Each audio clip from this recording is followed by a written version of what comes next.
One morning, I caught them standing in my yard again, clipboard in hand, camera pointed straight at my window. At first, I thought it was a mistake, maybe a routine inspection. But then came the fines, the threats, the letters slipped under my door. They said I was trespassing on my own property. That's when I realized this wasn't about lawn rules or fences. It was about control, and someone inside our HOA was willing to destroy a homeowner to keep their secret buried. And I'm the one who found out why. It started 2 months ago. A single notice taped to my front door in the middle of a quiet Tuesday morning. Violation number 2037, unauthorized trespassing on community property. At first, I thought it was a joke. How could I trespass on my own yard? But when I looked closer, I saw the timestamp, 6:42 a.m., and the attached photo. Me walking along the narrow strip of grass behind my house with pruning shears in hand. The irony hit hard. I was cleaning my own fence line, the same line I'd maintained since moving here 3 years ago. My neighborhood, Briarwood Estates, was the kind of place that looked perfect on postcards. Manicured lawns, pastel stucco homes, kids riding bikes, and cul-de-sacs named after trees. It sat just outside Sacramento, California, close enough to the city for a commute, far enough for peace. Or so I thought. I moved here after my divorce, thinking a quiet community would give me a reset. I didn't realize that quiet can sometimes mean controlled. The notice accused me of entering HOA-managed property without authorization. It cited bylaws, sections, and penalties that looked like they'd been copied straight from a lawyer's playbook. That morning, I brushed it off. Some board member overreaching, some small-town power trip. But that evening, when I got home from work, there was another envelope waiting in the mailbox. Certified mail, this time. Stamped with the HOA seal, signed by Linda Prescott, HOA president. Further violations may result in fines and legal action. 2 notices, same day. That wasn't random. That was coordination. I stood on my porch, the paper trembling in my hand, when I noticed a car parked across the street. Silver sedan, tinted windows, engine running. I'd seen it before, once last week, once the week before that. As soon as I looked directly at it, the headlights turned on.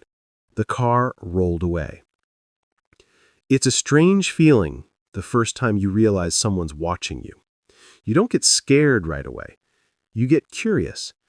Then, slowly, the fear creeps in. The next day, I went to the HOA office at the Briarwood Clubhouse. The place looked sterile and polished, all neutral tones and framed motivational quotes. Behind the counter sat a young receptionist with a practiced smile. "Hi," I said, holding up the letter. "I think there's been a mistake." She glanced at it, didn't even blink. "You'll need to speak with the board at our next meeting." "When's that?" "Next Tuesday, 7 p.m. "I'd rather clear this up now." "I'm sorry, sir. The board handles violations directly. You can submit an appeal in writing." "In writing," I repeated. "For walking in my own yard." She smiled again, the kind of smile that says, "You can fight this if you want, but you'll lose." That night, I started digging through my old paperwork, the home inspection, the property plat, the original deed. I found what I was looking for, a small gray line running behind my fence labeled Shared Access Easement. It meant I had the right to maintain that strip of land.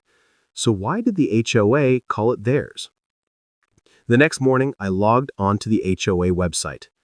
That's when I saw it. The community map had changed. The green belt behind my property was now shaded gray, labeled Preservation Area, HOA Managed. The update date, 2 weeks ago. The signature on the change, approved by L. Prescott. That name kept repeating. On the violation notice, on the amendment, on the certified mail. Linda Prescott. I'd met her once at a neighborhood barbecue. Mid-40s, polished, the kind of person that made you feel inspected when she talked to you. I remember her saying something about how communities thrive when everyone stays in their lane. Now, I understood what she meant. That evening, I stood on my back porch looking at the narrow greenbelt behind my fence. The sun dipped low, shadows stretching long over the grass. Somewhere out there, I heard the faint hum of a drone. I looked up, and there it was. Small, black, hovering just above the tree line.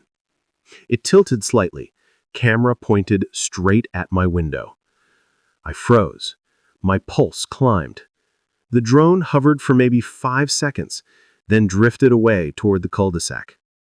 I stepped back inside, shut the door, and locked it. By the time Tuesday came around, the whole neighborhood felt colder. It wasn't just the weather, it was the looks. Neighbors I'd known for years now gave small, tight smiles and turned away a little too quickly. A few wouldn't even meet my eyes. Word had gotten out. That's how HOA power worked, not through laws, but through whispers. I parked near the Briarwood clubhouse just as the sun dropped behind the rooftops. The lot was full. I wasn't the only one called in. Through the glass doors, I saw them. The board. 5 people sitting behind a long table draped in navy cloth, each with a stack of papers, water bottles, and the same expression of rehearsed authority. In the middle sat Linda Prescott. She wore a charcoal blazer, her posture straight, smile sharp as glass. The meeting started like every other HOA session. Updates about landscaping budgets, noise complaints, and some poor guy arguing about his trash bins being visible from the street. Then, Linda called my name. Mr. Mark Ellis, violation number 2037, trespassing on HOA property. All the chatter stopped. Dozens of heads turned. I stood, walked to the microphone, and unfolded the notice. My hands were steady, but my voice felt heavy in my throat. I received this notice last week, I began. It says I was trespassing behind my own fence, but that strip of land has been accessible to homeowners since this community was built. I have the original deed to prove it. Linda gave a soft, practiced smile. Thank you, Mr. Ellis. However, as of June 1st, the area in question was reclassified as protected HOA land. Maintenance and access are now restricted. Reclassified by who? I asked. The board. When did that vote happen? Because I don't remember seeing it on any agenda. Her expression didn't change. Not all administrative updates require community notice. That sounds illegal. A ripple moved through the room. Neighbors exchanging glances, a few whispering. Linda leaned forward slightly, voice honey smooth. Mr. Ellis, the rules exist to maintain harmony. You agreed to them when you bought your property. I agreed to fairness, not to having my backyard stolen by a technicality. Her smile faltered, just barely. No one has stolen anything. You simply don't own what you thought you did. That sentence hit harder than it should have. You don't own what you thought you did. It was the kind of line that burrows under your skin and stays there. I took a breath. If this is about the greenbelt, fine, I'll stay off it. But I want this violation removed from my record. It's false. She turned to the others. The board members leaned together, whispering. Papers shuffled. Finally, she said, "The board denies your appeal. The violation stands." No explanation, no discussion. Just a sentence that sealed itself in silence. "That's it?" I said. "Yes," she replied, tone flat. "Further disputes can be filed in writing with the HOA Legal Committee. You'll find the forms online." The meeting moved on. They jumped to landscaping contracts like nothing happened. I stood there, heart hammering, surrounded by quiet stares. Then, I turned and walked out. The parking lot was dark now, streetlights humming. As I reached my truck, A man stepped out from behind a column. "Mr. Ellis?" I froze. He wore a gray suit, no tie, carrying a leather folder. He looked more like a corporate auditor than a neighbor. "I'm Greg Harlan, HOA legal counsel." "Counsel?" "Miss Prescott asked me to remind you continued noncompliance could result in property fines or restrictions." "You mean retaliation?" His eyes flickered with something like amusement. "Just advice." Then he handed me a card and walked away. I sat in the truck for a while, watching people filter out of the building. Some avoided me. One man, older, hesitated before getting in his car. He glanced around, then approached my window. "Don't fight her publicly," he said quietly. "That's what she wants. Prescott's got ties, developer money, county officials. You'll lose in open session." "Then how do I win?" I asked. He looked at me like he wasn't supposed to answer. "Find out why she wants that land. It's not about trespassing." Then he slipped away into the dark. When I got home, the house felt different, the kind of quiet that presses on your chest. I poured a drink, sat down at my desk, and started researching. Linda Prescott wasn't just an HOA president. She was the daughter of Richard Prescott, the original developer of Briarwood Estates. He'd built 6 other communities in California, all under the same management company, Prescott Residential Holdings. I pulled county records, and that's when I saw it. A new filing, recorded just 2 weeks earlier.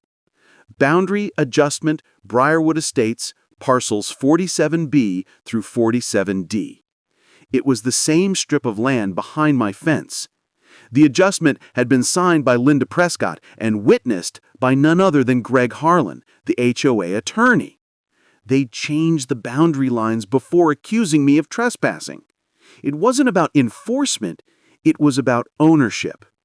I leaned back, the truth slowly piecing itself together. The first thing they take is your peace. The next thing they take is your land. And before you know it, you're fighting a war you never agreed to fight. I stared out the window at the quiet street, and there it was again. That silver sedan, parked under the lamppost. Engine off. Lights out. Just waiting.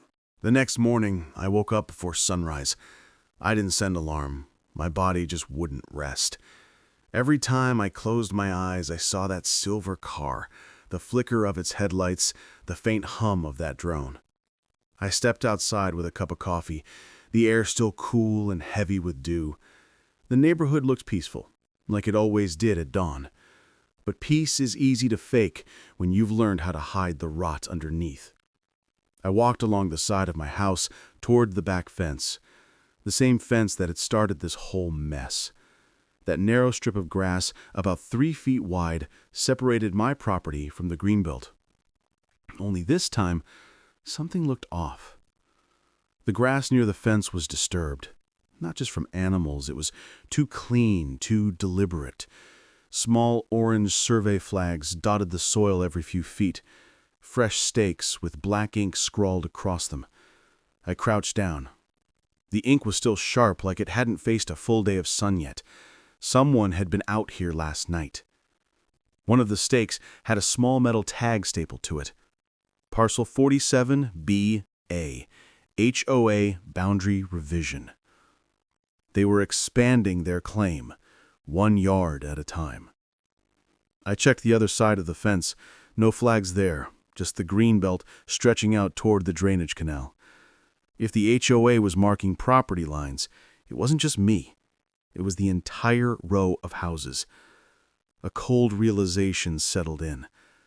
This wasn't about me walking behind my fence. This was about shifting the fence itself. I grabbed my phone and started taking pictures. Every stake, every tag, every angle. I wanted proof. While I was at it, I noticed something else. A small rectangular mark on my fence post. Not paint, a sticker. White with tiny black dots arranged in a grid. A QR code. I scanned it. It led to a private page on the HOA website. Briarwood Boundary Compliance Inspection Log. The page required admin access.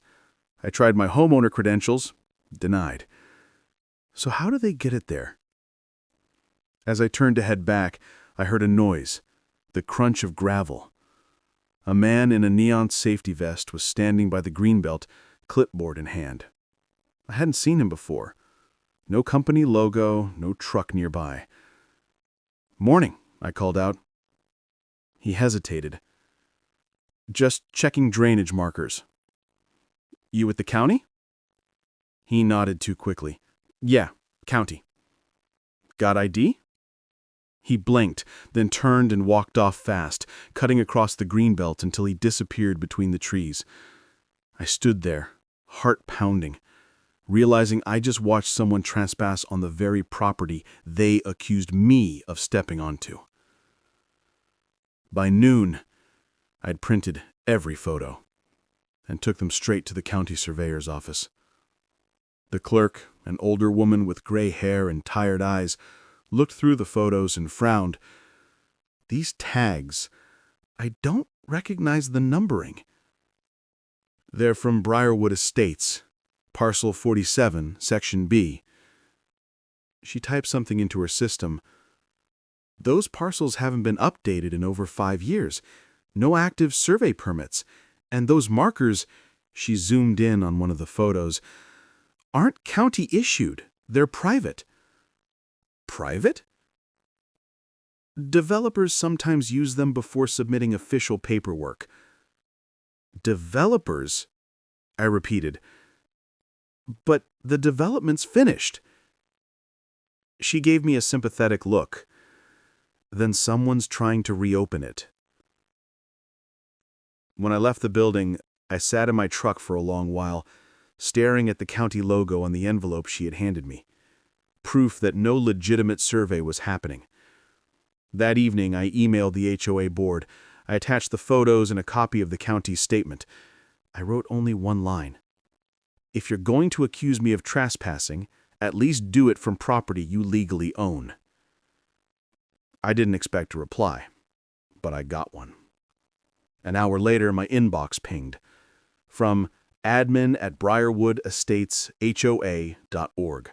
Subject, cease and desist, unauthorized photography. It read, "Mr. Ellis, your continued monitoring of HOA maintenance activity constitutes harassment and potential violation of civil privacy codes. Cease all recording immediately or face escalation." They were threatening me for taking pictures of my own fence. That night, I couldn't shake the feeling I wasn't alone. Around midnight, I heard movement outside. Soft steps on gravel. I turned off the lights, looked through the blinds. 2 figures, flashlights low, scanning the ground near the fence line. They weren't wearing safety vests. I grabbed my phone, started recording through the window. The footage was grainy but clear enough. 2 silhouettes, one male, one female, placing markers into the soil. One of them looked up. The flashlight beam cut straight toward my window. I ducked away. My heart slammed against my ribs. When I looked again, they were gone. The next morning, the flags were still there, but my mailbox was open, hanging crooked. Inside was a single sheet of paper, no envelope.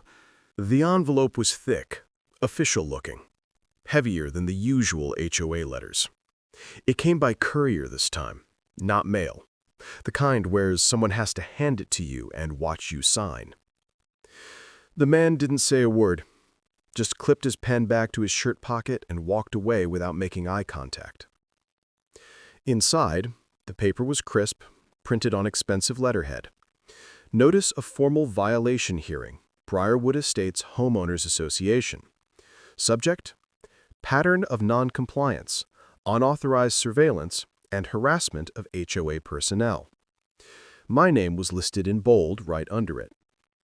There was a date, a time, and a line that made my stomach turn. You are required to appear before the HOA board for formal disciplinary action. Failure to attend may result in fines, liens, or suspension of community privileges.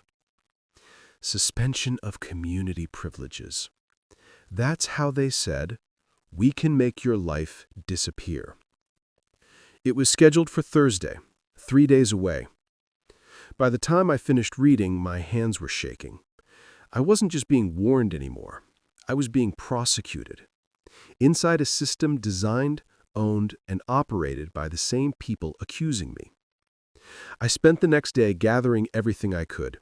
The property deed, the county's email confirming no new survey permits, photos of the flags, screenshots of the boundary compliance page that had denied me access. Part of me still believed logic could fix this, that if I just showed them the facts, they'd back down. But deep down, another part of me already knew the truth. Facts don't matter when power writes its own version. Thursday evening, I parked outside the clubhouse again. The same building, the same polished tile floors, the same faint scent of lemon cleaner that somehow made my skin crawl. When I walked in, the board was already seated. 5 faces arranged in a perfect row of authority. Linda Prescott sat dead center, her hands folded neatly on a folder labeled Ellis Case. A camera was mounted in the corner, recording. She smiled like I'd just walked into a dinner party. "Mr. Ellis, thank you for attending." "Didn't have much of a choice," I said. "This hearing is a formal process. We want to give you a fair opportunity to explain your actions before the board determines disciplinary measures." "Fair?" I repeated. "After you falsified a trespassing claim and adjusted my property line without notice?" Her expression didn't change. "Mr. Ellis, accusations like that are serious. I suggest you stick to facts." "I am." The room was small, but my voice echoed anyway. She slid a paper across the table. It was a printed screenshot, my email to the board, the one where I'd attached the photos of the survey flags.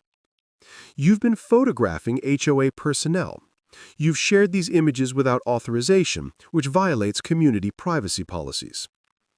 Those personnel were trespassing behind my home in the middle of the night. Do you have proof of that?" "I have video." Her eyes sharpened. "You recorded people without consent?" "I was on my property." "That's not what the records show." The board members nodded like a synchronized choir. Each one had a folder, each one flipping pages at the same time, reading whatever narrative had already been written. I opened my binder and pulled out the county statement. According to Sacramento County, no legal surveys have been authorized for Briarwood Estates in the last 5 years. Whoever placed those markers did so without permit. That's criminal trespass, not maintenance. She glanced at the paper, then set it aside without reading. County errors happen all the time. "Not when they're signed by the deputy surveyor." Her smile tightened. "Mr. Ellis, it's becoming clear that this discussion is unproductive. The board has already reviewed your case and voted." "Voted?" I asked. "Before I even spoke?" She didn't answer directly. "Effective immediately, you are fined for harassment, noncompliance, and obstruction of HOA operations. Continued defiance may result in legal action." I stared at her, speechless. "You call this a hearing?" She looked at the others. "Meeting adjourned." The gavel struck the table. The sound cracked like a gunshot. I stood there for a moment, trying to decide whether to yell or laugh or just walk out. I chose silence, because suddenly I understood something. This wasn't a battle about rules. It was about ownership, not of land, but of narrative. They weren't punishing me for trespassing. They were punishing me for not submitting. When I stepped outside, the parking lot was empty except for one car, the silver sedan. This time I didn't avoid it. I walked straight toward it. As I got close, the window rolled down. A woman I hadn't seen before sat behind the wheel. Mid-30s, dark hair, state badge clipped to her lapel. She said, "Mr. Ellis?" I said yes. She handed me a card. California Department of Real Estate, Investigations Unit, Officer Rosa Vega. She said, "We need to talk, but not here." She looked past me toward the clubhouse. They don't like it when people start asking questions. Then she drove off, taillights disappearing into the dark. I stood there holding her card, the night pressing in around me. When the system is rigged, your only hope is finding someone who still believes in rules that can't be rewritten. I didn't know who she really was. I just knew she was the first person who didn't look away. I didn't sleep that night. The card sat on my kitchen table like a ticking clock. California Department of Real Estate, Investigations Unit, Officer Rosa Vega. I kept staring at it, wondering what it meant. Why would a state investigator show up at a suburban HOA hearing? By morning, I'd memorized her phone number. I called just after 7 a.m. A man answered, generic voicemail greeting. I left a message anyway. An hour later, she called back. "Mr. Ellis?" Her voice was calm, measured, the kind that belongs to someone used to walking into hostile rooms. "I'd like to meet," she said, "somewhere off record." "Why me?" I asked. "You've been flagged." "Flagged for what?" There was a pause. "Let's just say Briarwood Estates isn't the only development under review." We met that afternoon at a cafe on the edge of town, one of those quiet spots tucked between a hardware store and a dry cleaner where nobody notices you unless you cause trouble. She was already there when I arrived. Early 30s, sharp eyes, no nonsense. She wore plain clothes, but everything about her posture said law enforcement. "Thanks for meeting me," I said. "I don't have much time, so I'll be direct." She slid a folder across the table. Inside were printed maps, financial filings, and what looked like property assessment records. "This," she said, tapping the top page, "is a pattern. Multiple HOAs across the state, all linked to a single development firm." I looked at the name. Prescott Residential Holdings. The same company listed on Briarwood's paperwork. They're doing boundary reassignments, small adjustments, 2 feet here, 3 there. Over time, they reclassify entire sections of land, then sell or lease the greenbelt parcels back to municipalities as public access zones. And the homeowners? Lose square footage, sometimes entire yards, but since the paperwork looks legitimate, most don't notice until the property tax maps update. I stared at the documents. So that's why they called it trespassing. They wanted to redraw the line first, make me the criminal for standing where I've always stood. Exactly. She leaned in, lowering her voice. "What you're dealing with isn't an overzealous HOA. It's a profit mechanism. The board is just the face." "Who's behind it?" "Developers, attorneys, a few county clerks. It's coordinated." Her tone stayed steady, but her eyes were scanning the cafe, checking reflections in the glass, gauging exits. "You think they're watching you?" I asked. "I know they are. I've already had 2 informants back out after unexpected visits from Prescott's lawyers. The moment this investigation goes public, it gets buried." She paused. "You have something they don't." "What's that?" "Footage, documents, a clean record." "You think my video means anything to people like that?" "Evidence only matters if you survive long enough to show it." For a second, we both went quiet. The espresso machine hissed behind us. Someone laughed near the counter. Then she said, "If you really want to fight this, don't go to the HOA again. Go to the land records office. Get every deed change from the last 5 years. Look for parcels that moved less than a yard. That's their footprint." She stood, leaving cash on the table. "And, Mr. Ellis, don't tell anyone we met." When she walked out, I caught my reflection in the window. Tired, anxious, but something else too. Resolve.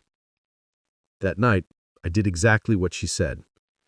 The Sacramento County Recorder's website wasn't user-friendly, but I knew what to look for now. Parcel adjustments under 1 meter. Within an hour, I found over 30, every one tied to the same notary, G. Harlan. The HOA lawyer. Each adjustment had a signature block listing the local board president. Different communities, same pattern. Linda Prescott's name appeared 5 times. It was systematic, hidden in plain sight. I printed the records, each page shaking slightly in my hands. Then I opened an anonymous email account and sent copies to the address Rosa had written on her card. A reply came back 5 minutes later. Got it. You just confirmed a state-level pattern. Keep everything offline. If you see anyone new near your property, call me first. I stared at the screen, the weight of her words sinking in. State-level pattern. It wasn't just Briarwood. It was happening everywhere. The next day, I came home from work to find my side gate unlocked. I'd locked it that morning. I always did. Inside, the yard looked undisturbed, but something felt off. My back porch light was on, even though the bulb had been dead for weeks. That's when I noticed the smell. Burnt plastic. I looked up. The small camera I'd mounted above my garage was gone. Just a melted bracket left. They hadn't stolen it. They'd fried it. I stepped inside the house, every nerve alert. The curtains were closed, but not how I left them. My desk drawer was slightly open. The one with my flash drives. They were gone. I called Rosa immediately. She answered on the first ring. Tell me exactly what's missing. 2 USB drives. They had the fence footage and the survey photos. Her voice dropped. That confirms it. They know you're talking to me. What do I do? Stay visible, she said. They don't like attention. Keep lights on, cameras up, neighbors talking. The moment they think you're scared, they'll escalate. I looked around the dark living room. My hands were shaking. I already am scared. I know, she said quietly, but that's how they win. That night I sat by the window with the lights off, watching the street. Every sound, every car door, every passing headlight made my heart jump. At 2:13 a.m., I saw movement near the fence again. A figure, flashlight off, crouching near the survey flags. I grabbed my phone, started recording. This time, when I yelled, "Hey," the person didn't run. They stood up, slowly, and faced me. It was Greg Harlan. He looked directly at my window, smiled faintly, then turned and walked into the dark. When truth becomes dangerous, they don't hide it. They brandish it, just to let you know they're untouchable. I sat there, adrenaline still pounding, and realized something Rosa had said was already happening. They weren't just watching me anymore. They were warning me to stop.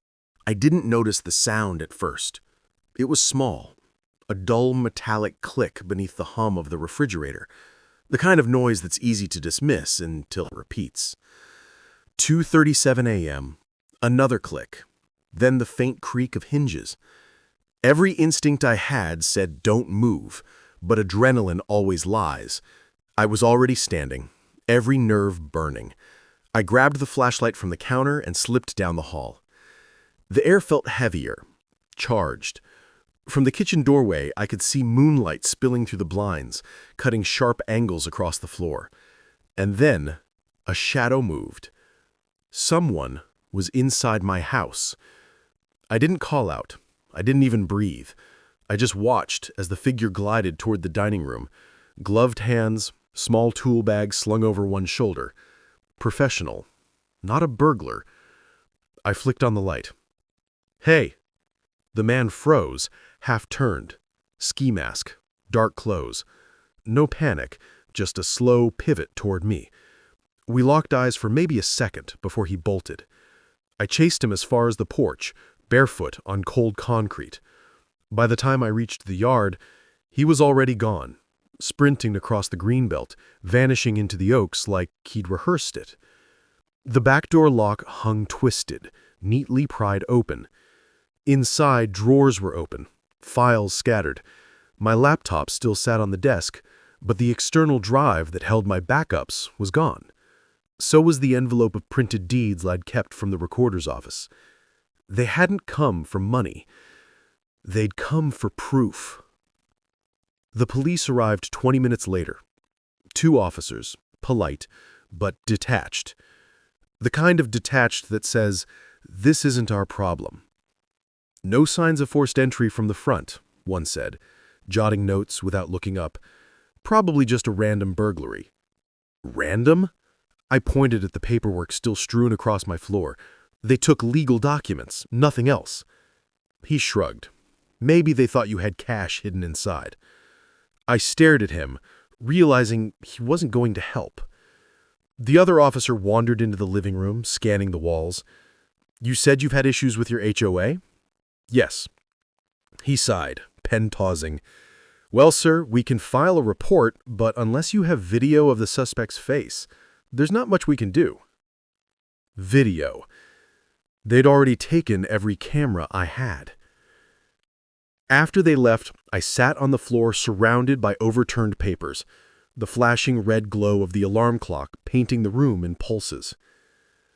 You think evidence protects you until the night it disappears. Then you realize evidence isn't safety. It's a target. At sunrise, I called Rosa Vega.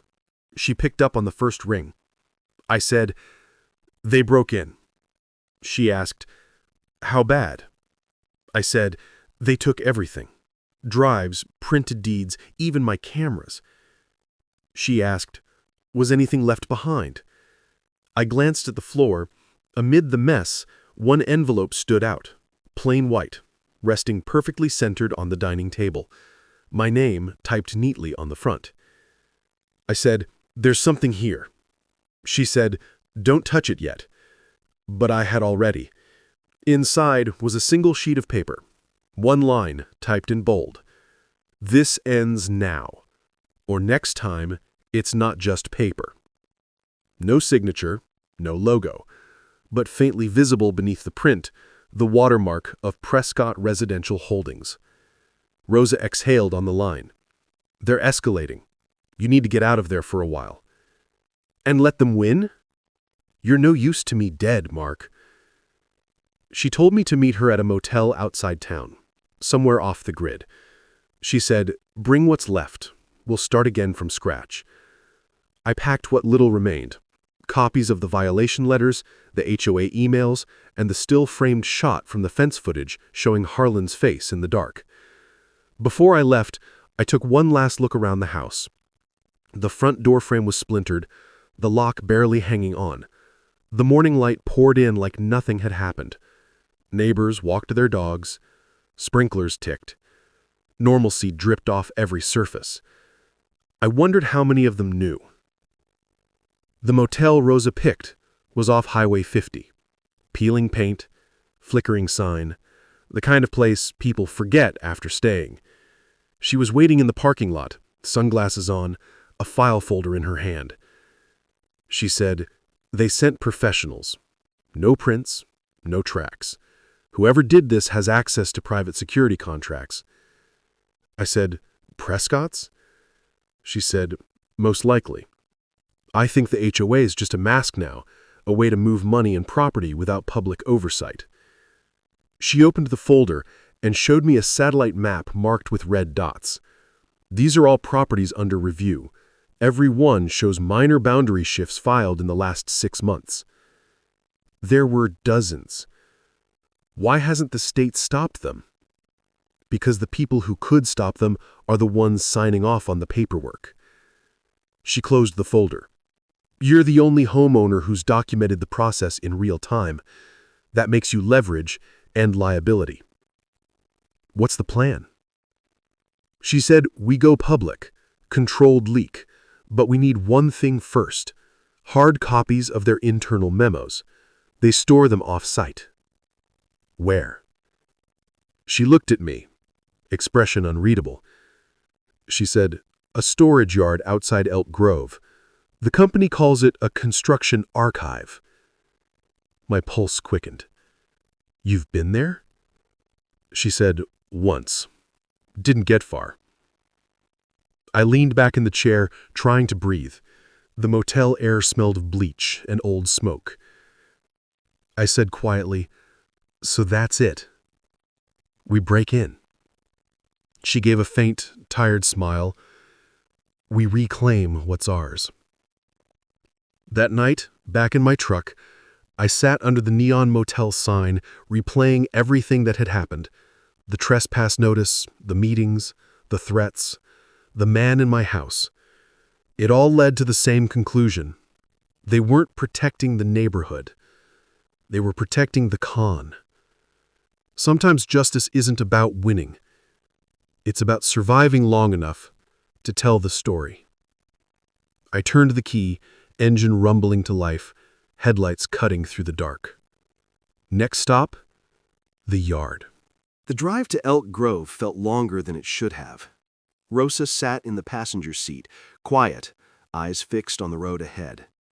The night stretched wide and empty. Flat farmland, silhouettes of warehouses glowing faintly under sodium lights.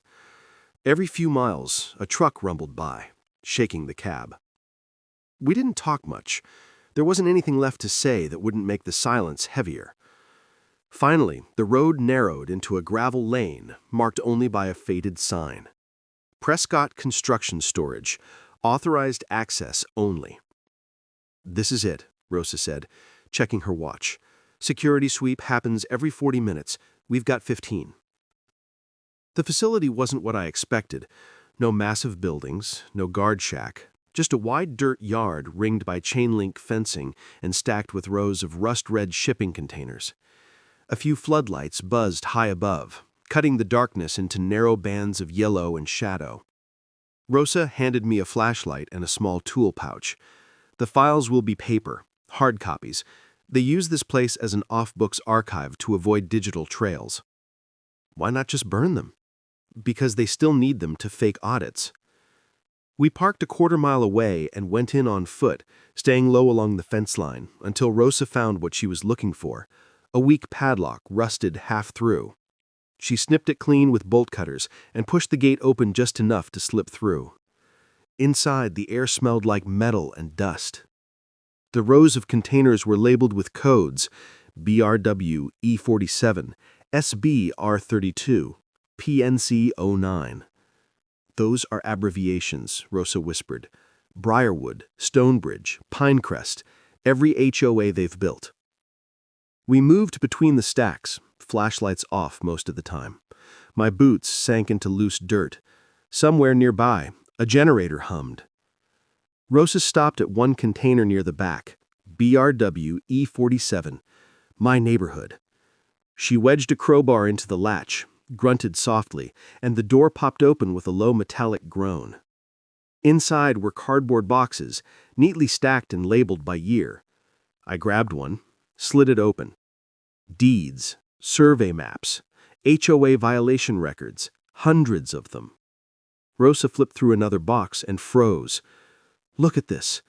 She handed me a folder labeled Boundary Adjustments, Fiscal Projections. Inside were spreadsheets showing projected revenue from parcel reallocations, the greenbelts and buffers that had been quietly reclassified as HOA property, then sold to subsidiary firms for landscaping contracts. "This isn't just one community," she said. "They're reselling land to themselves." My pulse kicked hard. "That's embezzlement." She nodded. "And tax fraud." Then she pulled out a thinner envelope marked Legal Oversight G. Harlan. Inside were notarized documents with his signature, dozens of them. Each one approving boundary changes across multiple counties. We'd found the link. I took out my phone, started snapping photos. Rosa did the same. Every page, every signature. A sound broke the rhythm. Distant, faint, but unmistakable. An engine. We froze. Headlights sliced across the yard entrance. A pickup truck turned in, rolling slow between the rows. "Security," Rosa whispered. "We're out of time." We shut the container quietly and ducked behind another stack. The truck stopped 20 yards away. A man got out, heavy flashlight, radio crackling on his shoulder. He started walking our direction. Rosa mouthed, "This way," and pointed toward the fence. We moved fast but quiet, staying in the shadows.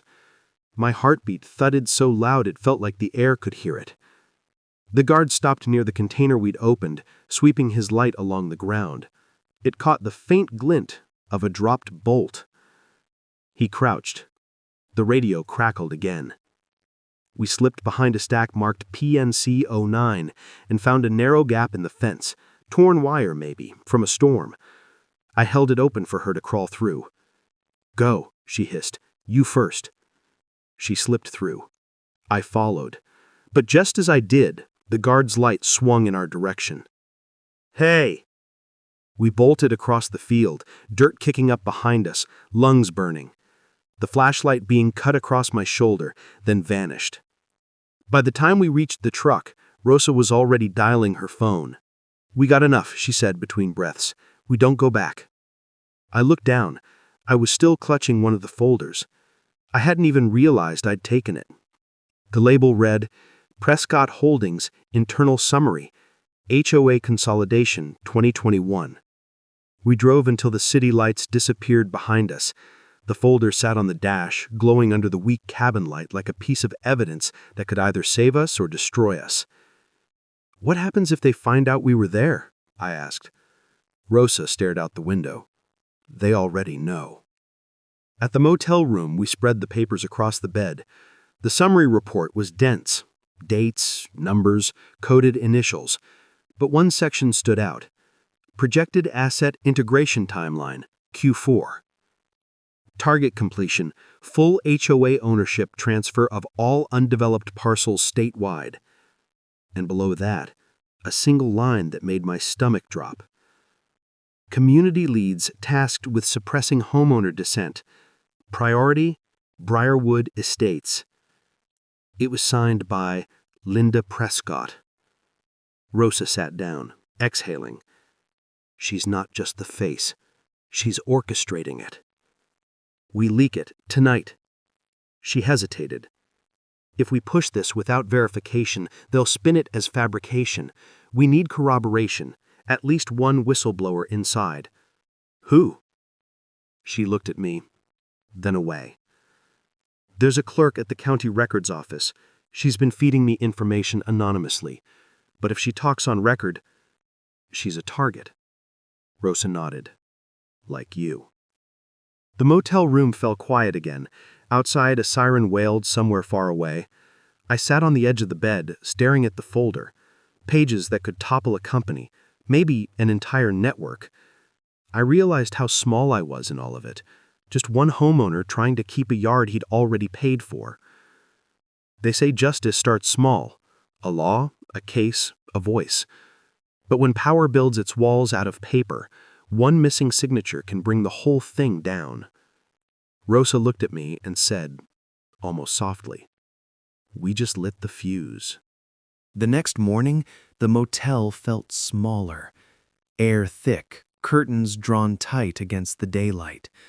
Neither of us had slept much.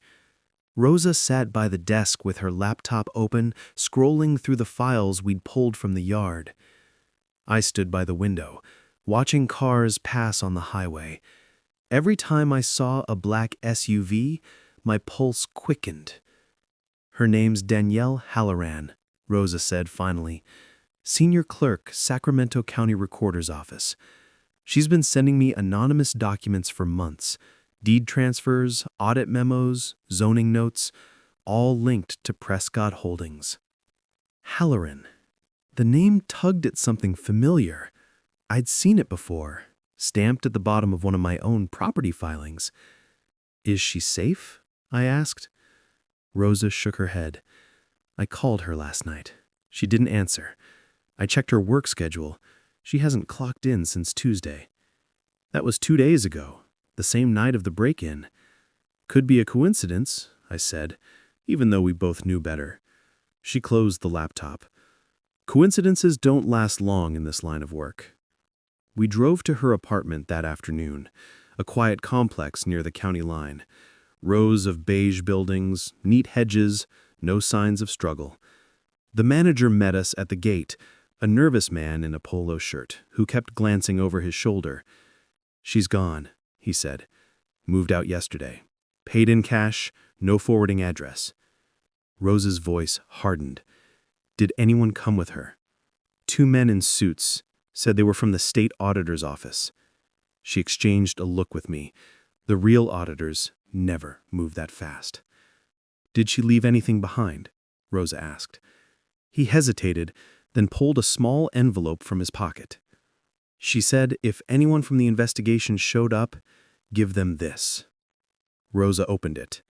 Inside was a folded sheet of lined paper, handwriting shaky but legible. "If you're reading this, they found me. Check parcel 49C, storage locker under my name, code 1024. No signature, no date, but the handwriting trembled, fear etched into ink. Rosa folded it carefully, slipped it into her pocket. "We're going." The storage facility was on the outskirts of West Sacramento. Industrial park, razor wire fence, humming power lines overhead. Rows of metal roll-up doors stretched in both directions.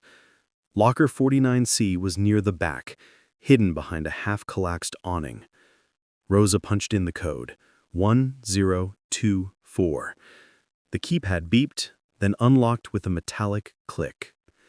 The door groaned upward, dust swirling in the sunlight. Inside were boxes, dozens of them, labels faded but still legible. Audit duplicates, boundary transfers, Prescott HR. "This is it," she whispered. We started opening boxes one by one. Most were full of copies of old county filings, but near the back, tucked under a tarp, I found something different. A small plastic bin labeled Audio Archives. Inside were handheld recorders, 6 of them. I picked one up, pressed play. Static. Then a voice. Danielle's. "I can't keep signing off these forms, Rosa. It's not just zoning. They're fabricating votes. HOA approvals that never happened. I've seen the originals. Someone's forging resident signatures, thousands of them. If I go missing, you know who did it." The recording cut off abruptly. Rosa exhaled slowly. She knew she was being watched. We loaded what we could into the trunk, files, audio, anything that looked useful. As we shut the locker, a low rumble echoed from the far end of the lot. A dark SUV rolled in. Tinted windows. No plates. Rosa swore under her breath. They found us. I jumped into the passenger seat as she started the engine. Gravel kicked up behind us. The SUV accelerated, closing fast. "Stay low," she said, gripping the wheel tight. "If they box us in, bail left." They followed us out of the facility and onto the access road. For a moment I thought we'd lost them, until I saw the second SUV pull onto the highway ahead, blocking the lane. Rosa floored it. The truck fishtailed, then swerved hard into a side road that cut through an industrial park. "Rosa!" "I know," she said. "Hold on." The car bounced over potholes, dust flooding the cabin. Behind us, the SUVs followed, their headlights slicing through the haze. Then, just as we reached the dead end, Rosa spun the wheel and killed the lights. We coasted behind a stack of shipping pallets. The SUVs roared past, tires screaming. We waited, breathless, until the sound faded. When we finally exhaled, my hands were shaking. Rosa looked at me. "We can't go back to the motel. They'll be waiting." "Then where?" "Somewhere they can't erase." We ended up at a 24-hour diner near the river. Fluorescent lights, coffee burned to sludge, a waitress who didn't ask questions. Rosa laid out the papers between us, voice low but urgent. She was the only insider willing to talk. If they silenced her, they'll come for us next. I scrolled through the files on my phone, looking for anything that connected Danielle's recordings to the documents from the yard. And then I found it. A memo marked HOA voter roll, digital revision. Under the approved by column, D. Halloran. Except the signature wasn't hers. It was a forgery. They'd used her name to authenticate the fake documents and then erased her afterward. I looked up at Rosa. They framed her. She nodded grimly. And now they're cleaning house. We sat there in silence for a long while, the hum of the diner filling the space between us. The deeper we dug, the smaller we got. Two people staring down a machine built to rewrite history. But paper leaves ghosts, and some ghosts don't stay buried. Rosa reached for her phone, fingers trembling slightly. I'm calling a reporter I trust. If anything happens to me, she gets everything. Rosa. She looked up, eyes tired but fierce. They took Danielle. They won't take me quietly. The decision to go public didn't feel heroic. It felt like a countdown. Rosa and I drove in silence towards Sacramento until the skyline began to glow. The city was half asleep, half guarded. She parked near an old newspaper office hidden behind a chain-link fence, the Sentinel-Journal. "This is where it starts," she said. "Editor's name is Miles Riley. He doesn't scare easily." Inside, he met us in a dim back room stacked with papers. Late 40s, tired eyes. The kind of man who'd seen too many truths buried alive. Rosa laid everything out. Fraud across multiple HOAs, forged documents, Prescott's development scheme. I added, "They broke into my house." He didn't flinch. "Show me." We played Danielle's recordings. When her voice faded, he leaned back slowly. "If I run this, you won't just be fighting a board. You'll be fighting a corporation with federal friends." Rosa didn't blink. "We're sure enough to lose everything." He stood. "Give me 48 hours. We hid in a cheap motel by the freeway. The room smelled like old carpet and cigarettes. At some point, I fell asleep. When I woke, Rosa was gone. Her phone buzzed with missed calls, one from Riley, one from an unknown number. I answered Riley. "Rosa's gone." She called me, said she's meeting someone who could verify the documents. "Where?" She didn't say. Then my phone vibrated again. "Unknown number. Tell her to stop. We don't need another accident." Attached. A photo of her car outside a warehouse. I drove like hell. The warehouse was abandoned. Her car sat outside, driver door open, keys in the ignition. "Rosa!" No answer, until a weak voice echoed inside. "Mark!" I found her on the floor, wrists zip-tied, bruised but alive. "They wanted the files," she whispered.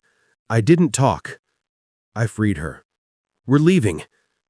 But headlights flashed through the cracks in the door. Too late. 3 men walked in, suits, calm, trained. One of them was Greg Harlan.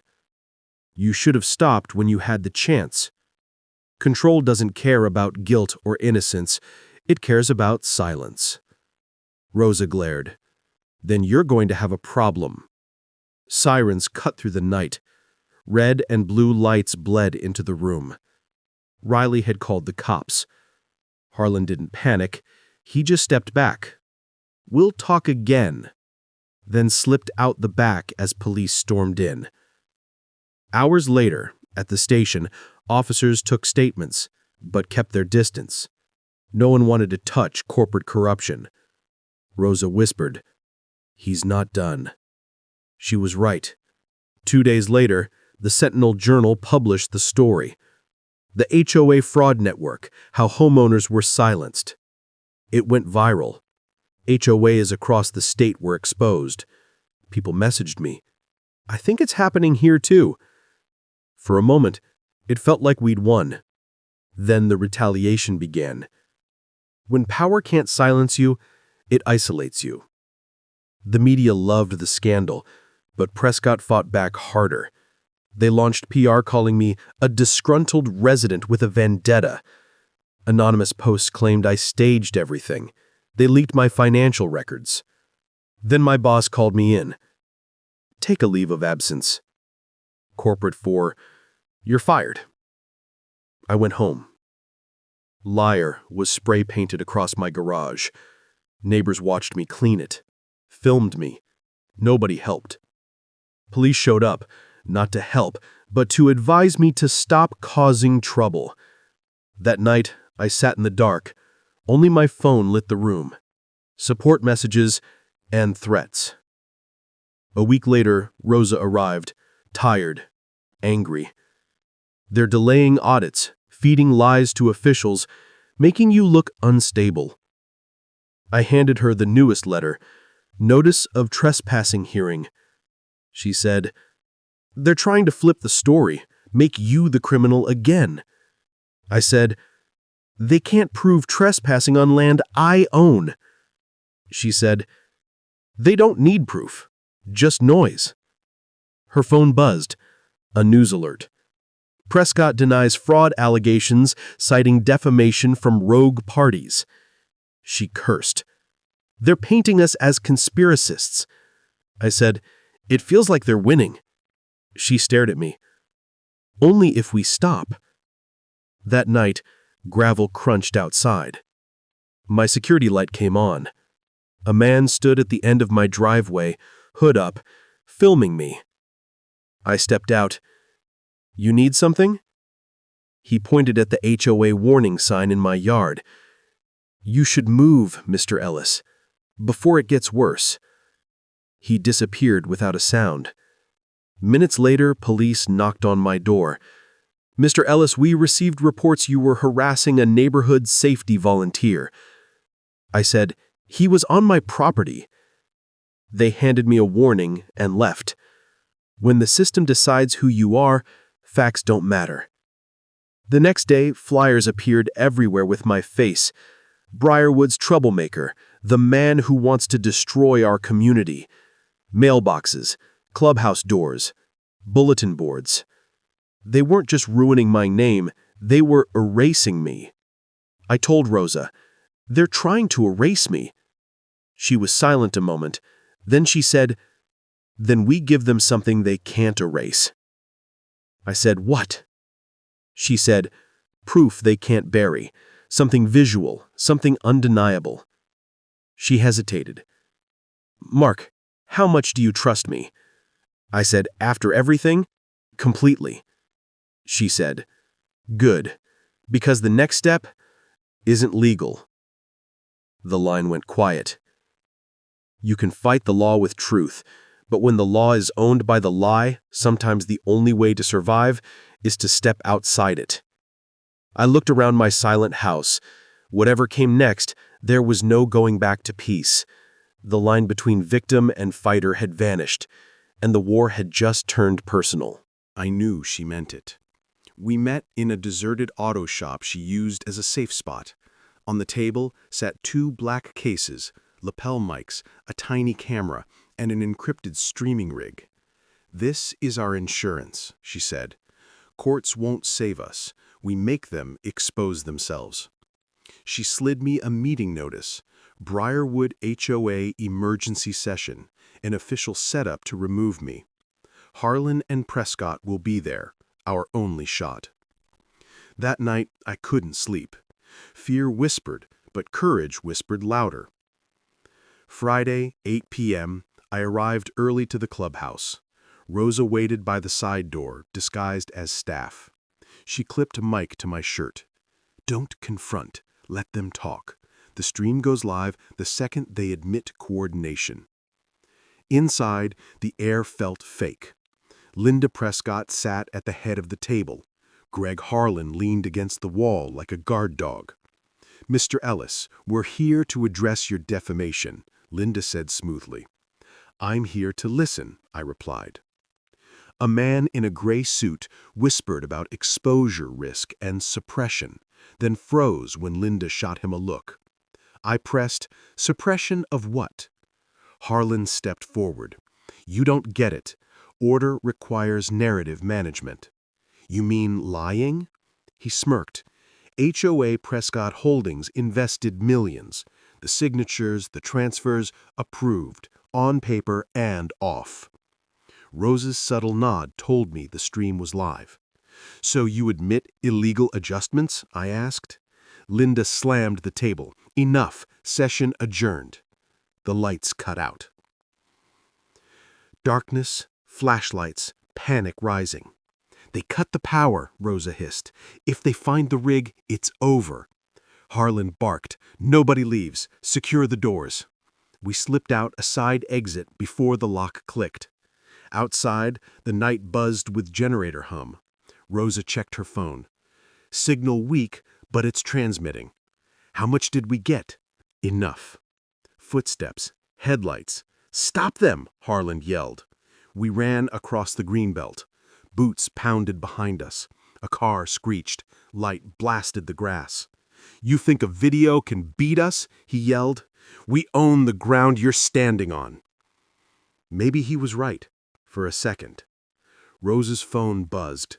Upload complete. Harlan's face changed from rage to realization. "What did you do?" "We told the truth," she said. "You can bury evidence, but you can't unhear a confession once the world's listening." The video was live, thousands watching.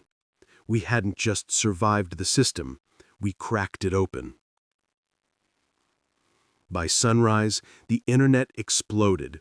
Clips of Harlan admitting off-paper approvals, Linda's meltdown, the blackout, everywhere. Caught on tape, HOA fraud meeting goes dark. News called it corruption. Talk radio called me a whistleblower. HOA called me a criminal. Rosa and I watched from a highway coffee shop as views skyrocketed, along with threats. Prescott's lawyers moved fast. Injunctions, PR spins, claims the footage was edited. When power bleeds, it doesn't die. It floods the truth until the lines blur. Anonymous messages followed. "You made a mistake. Leave California. This doesn't end with a video." Police offered protective presence. Neighbors avoided me, now with fear in their eyes. Mrs. Chapman whispered, "Be careful, they don't forgive." Within a week, the governor ordered an HOA fraud investigation. Prescott's stock dropped 7%. For the first time, hope felt real. Then came silence. Rosa frowned. "They're regrouping." "Or planning worse," I said. 3 nights later, I found out which. Power cut, a thump outside. The gate swung open. "Mark," Rosa answered on the second ring. "They're here," I said. Glass shattered, a rock rolled across my floor. Wrapped in paper, no more leaks. I ran. As I drove away, flames rose from my backyard. By the time firefighters arrived, my shed and all my backups were ash. Reporters asked if it was retaliation. I said nothing. They don't need to kill you to erase you. Just burn the proof you were right. Rosa arrived. "We need to leave. We can't run forever. Maybe not, but we need to live long enough to finish this." We hid in a cabin in the Sierra foothills. No signal, no noise. For the first time in weeks, I slept. When I woke, Rosa was gone. Her phone, bag, keys, still there. A note pinned to the fridge with a knife. "Don't look for me. Trust no one. They found me through someone close." Her handwriting, her fear. I stood there, heart pounding. The betrayal wasn't coming. It was already here.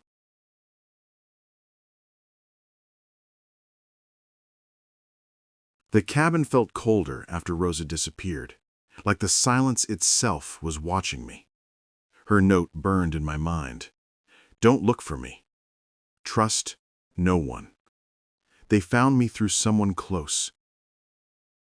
Someone close. Not paranoia. Resignation. When someone vanishes, you don't ask where they went. You ask who wanted them gone. I left before sunrise and drove back towards Sacramento. Every mile felt like going back into a storm. My first stop? The Sentinel-Journal. Riley looked nervous the moment I walked in. "Rosa's gone," I said. "Someone leaked her location." He swore it wasn't them. But when I asked, "Who else has access to the investigation?" he hesitated. He finally admitted they'd brought in a legal consultant from Prescott's PR firm. Name? Greg Carmichael. That name was stamped on HOA memos months ago. I left without a word. The PR firm sat in a sleek glass tower, expensive and empty. Carmichael came down himself. Calm smile, dead eyes. "Where's Rosa?" I asked. "You don't know who that is," he lied, smooth as marble. "You leaked her location." He stepped closer. "One investigator disappearing won't stop us. The truth isn't what people believe, it's what they repeat. If she's hurt," he raised a hand, "she's alive. For now." Silence turned sharp. "You should go home.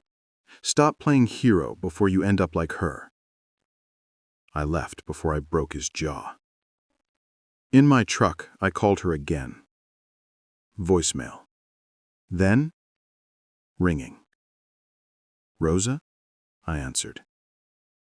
Static. A whisper. "Mark. They..." The line died. The call pinged from a decommissioned Prescott construction site. I drove. The site was dead quiet. Rusted machines, flapping tarps, wind howling through steel beams. A phone lay on the concrete. Cracked. Glowing. Roses. One new message. "We warned you." A motion light snapped on. Engines roared alive in the dark. I ran. Headlights exploded behind me. "He's on foot!" voices yelled. I dove under a trailer, heart pounding. My phone buzzed. Unknown number. "You still don't get it. She was never on your side." I froze. Lie? Or truth? The worst part of betrayal isn't who did it. It's realizing you might have handed them the knife. I escaped in the dark, driving in silence. One question hit harder than any threat. Was Rosa running from them? Or from me? I didn't sleep. By dawn, fear became clarity. Rosa's abandoned phone wasn't just bait, it held GPS history. One trip stood out, an industrial zone near Stockton. Label? Prescott Archives. Annex B. Trap or not, I had to see it. The warehouse looked abandoned, but the fresh tire tracks and new locks told another story. Inside, rows of filing cabinets. One computer humming. A folder glowed on screen. Reclamation Plan. Phase 3. I opened it. HOA rosters from all over California, hundreds of communities marked for takeover. Briarwood Estates. Status: pending resolution. Footsteps. I hid as two men walked by. Ellis footage is still being mirrored. Prescott wants all servers wiped by midnight. What about the investigator? She's contained. They'll finish the statement once Ellis is confirmed missing. Rosa. Alive. Contained. They left. I slept out. Near the door, a guard on the phone said, "Cleanup starts tonight. Archives move to the Ridge facility." Another lead. The truth was still alive, locked in the places they thought nobody would look. But every secret has a tripwire. On the highway, my phone buzzed.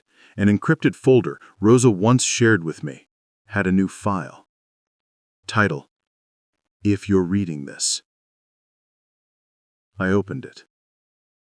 Her voice filled the cab, shaky but strong. Mark, if you found this, I'm not dead. They're consolidating everything at a place called Ridge. That's where they'll erase it all. Servers, records, everything. You can't fight through courts. The only way is to make the public see it happen. Don't come for me. Go for the truth. The recording ended on a breath. Not fear. Resolve. For the first time in weeks, I felt the same. By sunset, I was back in my truck, engine idling, ridge coordinates glowing on the map. They wanted me to run, to disappear into their silence.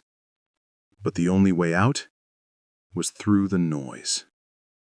Tomorrow, the world would watch them burn their own lies. And this time, I wasn't the one trapped. I shifted into gear. The road ahead looked like a fuse, waiting for flame. The Ridge facility wasn't on any map. Just a dirt road, a chain link fence, and a hill that shouldn't have been there. By the time I reached it, dawn was turning the fog gold. The air smelled like rain and dust, the kind of silence that hides electricity underneath. The GPS ended half a mile before the fence. Beyond it, floodlights hummed over what looked like a construction site, but it wasn't. Rows of portable storage units, satellite dishes, 2 white trucks with Prescott Holdings logos. They weren't building anything. They were erasing. When corruption feels the fire coming, it doesn't run. It burns its own footprints first. I parked at the edge of the ridge, opened my phone. The stream Rosa had used for the sting was still active. Same encryption, same fail-safes. I attached a portable webcam to my dash, angled toward the facility gates. If I went down, at least the world would see why. I hiked closer through the brush, crouching low until I could see the main yard. 2 men were wheeling boxes into a steel incinerator. The air shimmered from the heat, papers curling into smoke.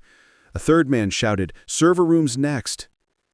And then, through the open door of a small office trailer, I saw her. Rosa. Alive. Pale. A bruise at her temple, but standing. Talking to someone I couldn't see. She turned toward the window for a split second, and her eyes caught mine. I froze. She didn't react, didn't move, just gave the smallest shake of her head. Don't. Then I saw why. Harlan stepped into view behind her, calm, smiling, hands folded like a man waiting for applause. He started speaking to someone on a headset. I could only hear fragments carried on the wind. Final load ready?